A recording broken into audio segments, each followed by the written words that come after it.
আসসালামু আলাইকুম প্রিয় দর্শক, বরাবরের মতো আজকেও চলে আসলাম আমি আমাদের ঈদগাহ ময়দানে একটু হাঁটাহাঁটি করলাম। এখন চলে যাচ্ছি।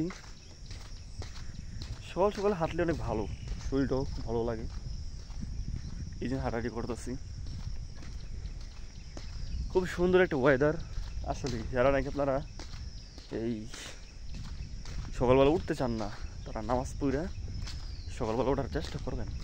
দেখেন একটা দিন কত ভালো লাগে। আমি একদিন উঠে মজা পেয়ে গেছি। সকালে কি কোনো কোলাহল নাই, প্লাস সুন্দর একটা ওয়েদার, খুবই সুন্দর একটা পরিবেশ, বাতাস। রে সুবহানাল্লাহ, সকালবেলা যে বাতাস যেতে ভালো লাগে, এই যখন বাতাস লাগতেছে শরীরের মধ্যে খুবই ভালো লাগে। সকালবেলা ওয়েদারটা খুবই সুন্দর, আলহামদুলিল্লাহ। তো এই আমি বাতাস উপভোগ করতেছি, খুবই চমৎকার। তো সামনের দিকটা আপনাদেরকে দেখাই।